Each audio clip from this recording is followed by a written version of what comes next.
Let's go. Dito tayo. Hi guys.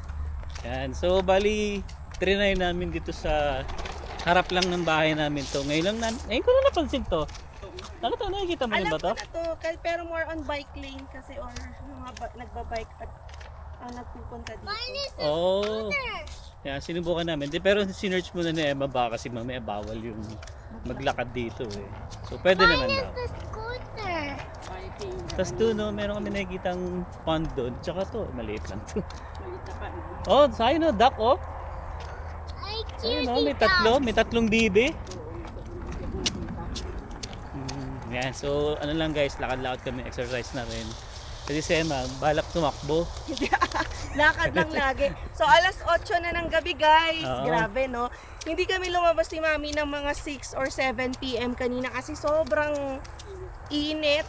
Direct yung araw. So ngayon medyo bumababa na siya. Pero magandang weather, no? Hindi Ay, na siya sobrang init. Kasi kanina, tinatamad pa si Emma dahil sobrang init talaga. Nung time na sinundo ko siya, 4:30, nasa 30. 32. Sabi niya, ayoko maglakad. Sabi niya, kaya yun, medyo nagpalipas lang ng ilang oras. Tsaka kumain mo. Kumain na rin ng dinner eh. Yan, si Mami, kahapon nagluto siya pinakbet. Tapos ngayon naman, ginisang upo. Di i-burn natin ang mga kinain-kain. So, anyways nga pala, itong wetland path kung tawagin, yung natatanaw namin dito, Stony Trail na yan. So, tapat na nito Stony Trail. Kaya nga pag dumadaan kami dyan guys, halos nakikita namin tong bahay lang namin natin. Sabi namin, ba't hindi nilang nilagyan ng daan dito, no? Umikot Yung pa. exit. Kasi mangyari, ikot pa kami doon. Dry na. Sa 50 seconds. Hindi ka tawag yung pampand na ano. Ba, ganda rito mag-bike, no? Oh, kulang lang wala Wala kang kasi bike. kaming bike eh. Wala pa. Wala pa eh. Scooter pa. Kahit yung mumurahin nga lang na bike eh. Maraming binibenta sa ano. Hindi naman kailangan ng sobrang mahal na bike. And guys, Para si Zion din, matuto na rin. Ano? Sige, salita ka. Vlog ka. what? Look at my watch. Ito guys, atinan niyo yung pan dito. Ang lubang sana. Ano na siya, matutuyo na siya. Ang daming bibi oh. Parang wala Ayun, silang nandun. malangoy yan, no? Kasi dito yun. Hindi meron din. Sakit na, meron pa. Hindi meron Ano mapasa to? yan. Oo. Ano, covered lang ng Damo, ano yan, yung lumot. lumot. Lumot. Lumot siya, may tubig na. May tubig. Saan tayo makakarating sa 130th?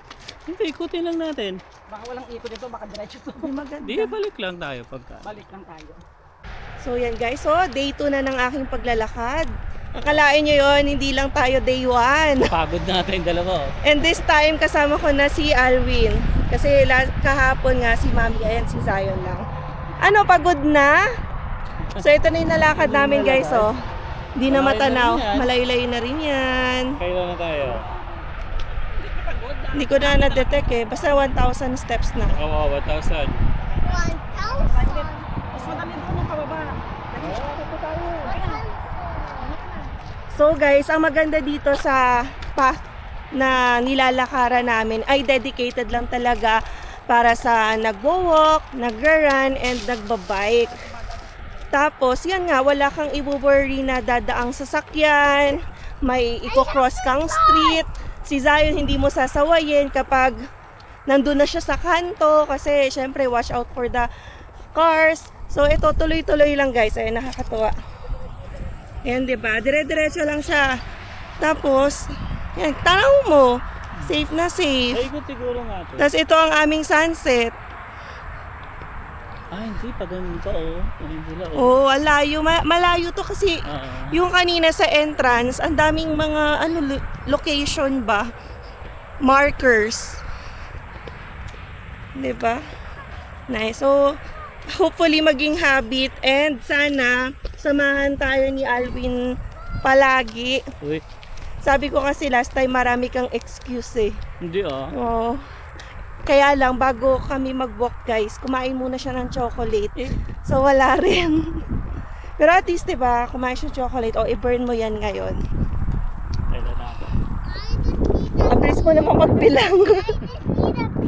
Try natin yung hunguri ng Dragon's fly.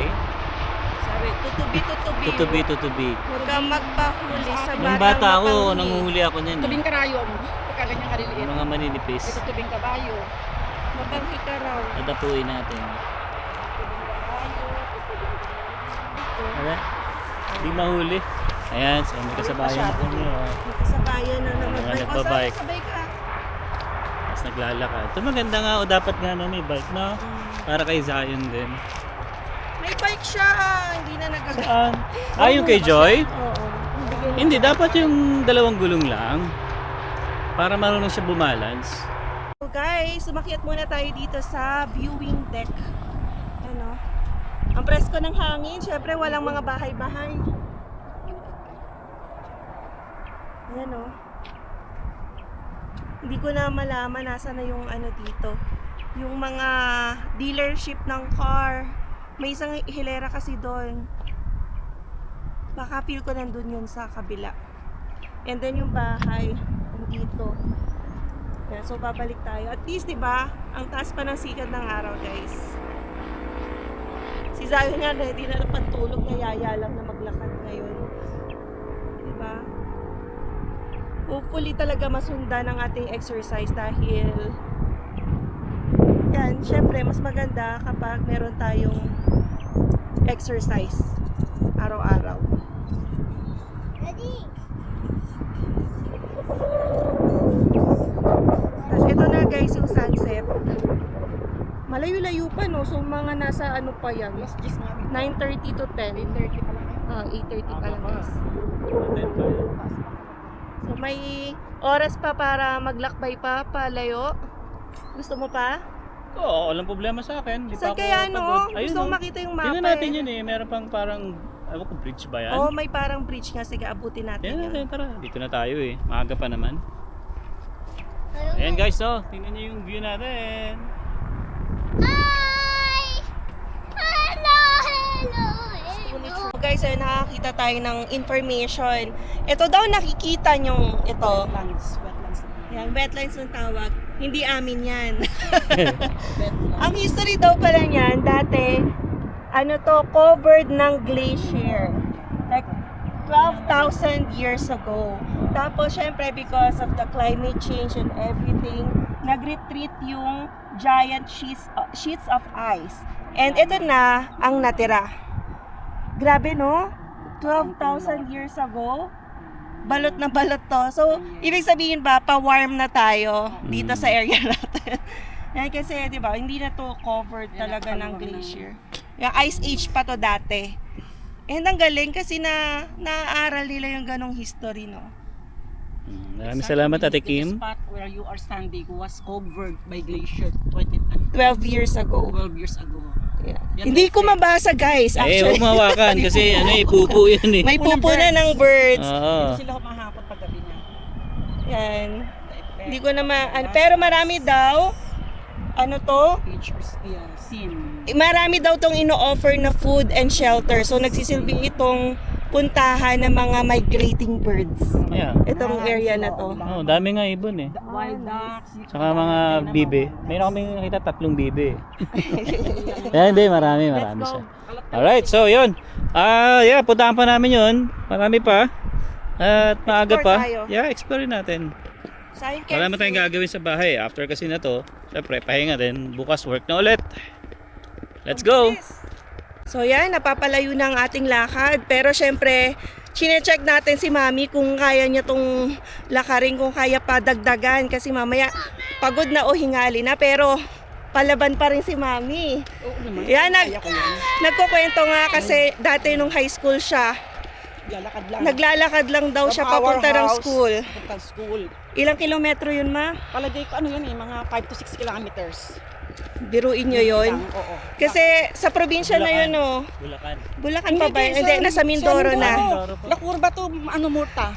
Grabe ang layo nun, guys. SJ na, isa hindi Kasi yung Murta na. doon na rin ako lumaki, syempre sa San Jose Occidental, Mindoro. Alam ko kung gaano kalayo yung sinasabi ni Mami kasi taga La Curva siya. Tapos papunta pa ng Murta. Napakalayo nun. Layo yun. Nilalakad lang namin talaga yun. Kasi walang mga school buses noon. Yan, grabe. Para makapasok ka, madaling araw pa lang gising ka na. 4 in the Eh morning. di ilang oras mo kinakaya mo yung 5 to 7 7 kilometers? o'clock nandun na kami. Flag ceremony, darating kami. Pero alis ka ng 5? Oo, 5. Grabe, 2 oras yan. Kaya sabi ko nga, matibay pa si Mami sa lakaran. So mahabang biyahe dahil trained yan ng kanyang kabataan. Kaya i-train din natin si Zion ngayon. Ayan, kaysa pahingal-hingal. Ayan, so ito na pala yung ating, ano ba to, bridge? Parang, bridge siya eh. Ito, ano to? Bridge siya. Parang tatawid ka doon sa kabila eh. Kasi pond na tong gitna eh. Isang beach to. Oo. There's someone by. Ito na yung bridge guys. So, yun nga. Parang tatawid ka dun sa kabila kasi. Ayan. Puro lumot. Puro lumot na siya. Ayan. Baka end na doon sa dulo kasi ito yung lalaki kanina na dumaan sa amin. So bumalik na siya. So siguro dead end na dun sa area na yun. Pero yung mga bike ng mga bata, wala, hindi pa namin nakikita. Maybe yung mga lumot. Kaya nga eh. So dahil ba to sa birds, so sa mga halaman din no, na sobrang tagal na. So ito guys yung dating nababalot ng glacier na naging ano pa, yun nga, wetland pa na namin. May isda kaya dito? Wala, siguro. Ayun o, may bibe. Ayan yung bibe.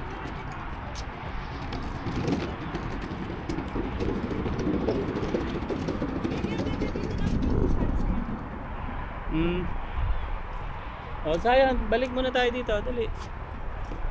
Ganda raw ng view dito, sabi ni Emma. Sipin nyo kapag winter, yellow to lahat. Punong-puno ng yellow to. Ganda ng sunset kasi nagre-reflect siya. Yun na nga. Nice. Guys, so tinan nyo yun. Ay, ewan ko kung makikita sa camera, no? Pero sige, susum natin yung... Kaka-hatch niya lang ng eggs. Oo, ayun o. Tatlo. May 3 itlog doon. Galing na. Tsaka ito, parang yun din o. Marami sila o. Ayun din o. Nag-ano na sila, hatching season. Oo. Yung mga baby nila. Parang bata pa nga to eh. Galing na. May 3 siya. Yung isa hindi maalis eh. Ay, yung 2 pala dun o. Zion, you know, Dalawa. before, you're like an egg. Ayos ah. Ayan, so may guys, pabalik na rin kami kasi yung isang guy na namin, kasabayan namin, pabalik na siya. So ibig sabihin, dead end na rin siguro sa area na yan doon. Ayan, so ganda ng guys, so araw sunset na. Time check, 8:46 PM dito sa Calgary. Ayan, buti na lang medyo gumanda yung weather, no. Pero ano pa rin guys, no, may usok pa rin ng konti. Ayan. Pero mas siya, mas umu-okay na siya. Ayan. Yeah. Alright. So yun guys, so sa sunset na. Ano yan, siguro mga 9:30 siguro. Ayan. Sunset na yan. Daming ducks dito. Oo. Ito yung pugad nila. Oo nga, daming Swim. Nice. Yeah, breeding ground na nila. Pati ng mga birds. Ayan. Ang ganda, para kaming nasa Boracay, guys. Oo nga eh. Ang ganda ng sunset. Ganda ng sunset talaga.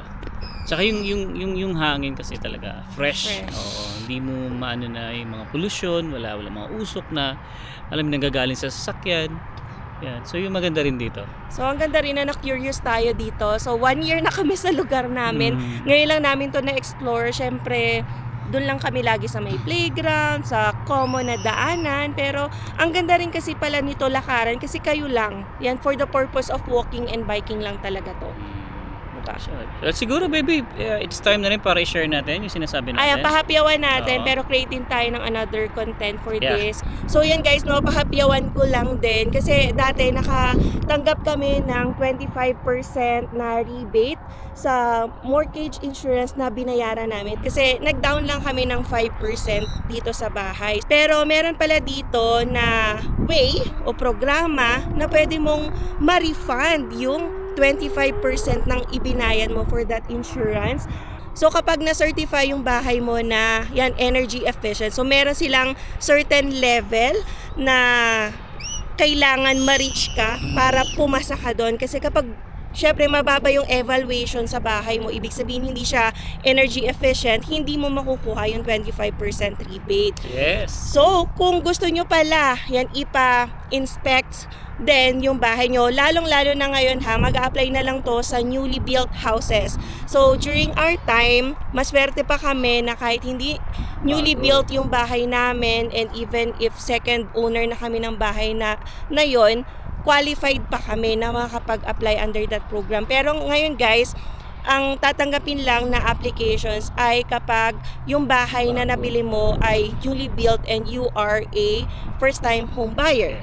So, kung gusto nyo makuha then yung 25% ng binayad nyo for that insurance, yeah, just fill up yung form sa description box and yan, they will contact you, yung mag-i-inspect ng bahay nyo, i-contact na kayo and then they will discuss to you yung terms. Kasi syempre, for that inspection, you need to pay din. Pero meron silang mga promo, for example, 50% refund or 100% refund kung hindi ka pumasa, 'di ba, sa inspection or hindi mo makuha yung rebate na inaasam mo. So kami, nung nag-apply kami last year, naka-refund kami ng $4,000 plus. And then syempre i-less mo na doon yung binayad namin for the inspection. Kano yung binayad natin dati? Nasa $600 to $700. Pero okay pa rin, 'di ba? Nakakuha pa rin kami ng $3,000 plus dollars. So depende yan kung mas malaki or mas mahal yung bahay nyo, 'di ba? And mas mahal din Mas yung malaki makuha mo. na binayaran yung insurance, then mas malaki yung pwede nyo makuha kasi it depends sa 25%. Yes, So sir. yon, yung link ay nasa description box. Fill up nyo lang yan and sila yung kukontak sa inyo ha, hindi kami. So kayo na lang yung makipag-usap yan sa company. So this is a reliable company dito sa Calgary. Pwede rin daw pala sila sa Edmonton kung yan nakapurchase kayo ng Okay. newly built house. That's good. Alright guys, so yan, uwi na tayo. Oo Yan nga. kasi palubog na yung araw Yes. dito. And Yan oh. yan, mahaba-haba pa ang aming lalakarin pabalik. Alright, let's go! Guys, bago kami umuwi, napansin namin, yung ang daming pugad oh. Diyan oh, merong 3. Ewan ko po, puro 3 yung itlog nila. Pero except dito sa isa na to, kasi to 3. Doon 3 rin. Ito 2. Siguro nalaglag na yung isa kasi nga ito oh. Kung mapapansin niyo yung isang itlog medyo na-move na siya sa labas ng kanyang pugad. Tapos doon, yun 3 din yun pero inupuan niya na kasi. Hindi siya yung katulad dun sa atin na duck na malalaki. Maliliit lang siya. Okay. Alright. May bike. Guys, so merong ibon na namatay.